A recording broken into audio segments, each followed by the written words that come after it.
हरे कृष्णा, राधे राधे। आज हम महाभारत युद्ध के समय की एक कहानी मैं आपको बताऊंगी। जब महाभारत का युद्ध होना था तब श्री कृष्ण ने प्रतिज्ञा की थी कि वो बिल्कुल भी अस्त्र शस्त्र का प्रयोग नहीं करेंगे इस युद्ध में, कि युद्ध जो है पांडव ही लड़ेंगे, वो सिर्फ जो है सारथी बनकर ही रहेंगे। और इस तरीके से युद्ध चालू हुआ। युद्ध दोनों साइड से लड़ा गया। पहले अर्जुन नहीं मान रहे थे, बहुत मनाया करा, तब जाके वो जो है युद्ध करना चालू हुए। जब उन्होंने ये कहा था कि मैं युद्ध नहीं लड़ूंगा, तो भीष्म पितामह ने भी उन्हें कहा था कि श्री कृष्ण, मैं तुम्हें मजबूर कर दूंगा युद्ध में भाग लेने के लिए, कि तुम भी लड़ोगे। तो श्री कृष्ण ने कहा था कि नहीं, मैं नहीं लड़ूंगा।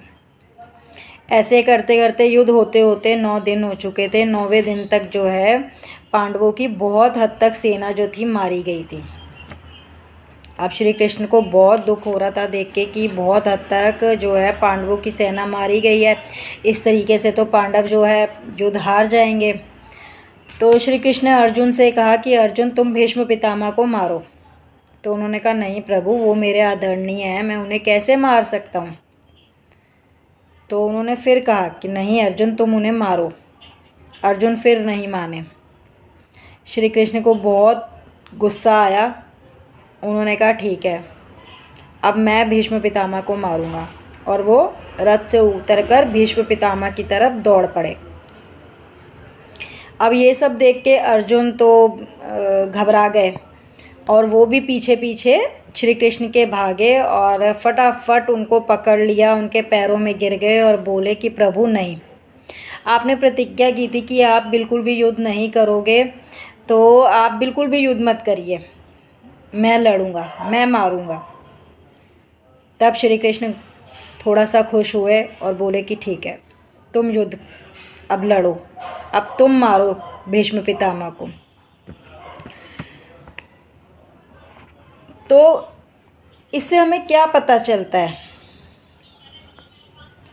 कि भगवान खुद मना कर रहे हैं कि मैं ये काम नहीं कर सकता, शायद इसलिए कि हो सकता है हमारे लिए अच्छा नहीं है या हमारी किस्मत में नहीं है।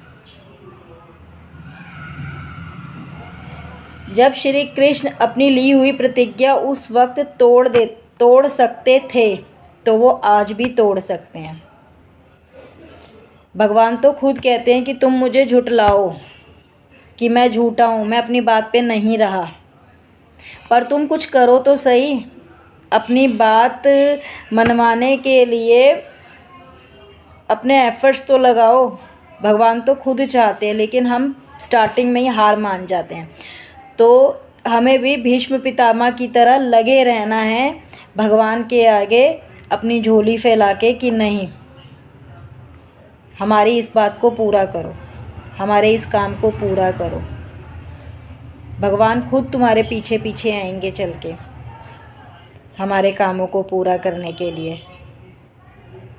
भगवान बस यही चाहता है कि अरे एक बारी मुंह से बोल तो सही, मांग तो सही,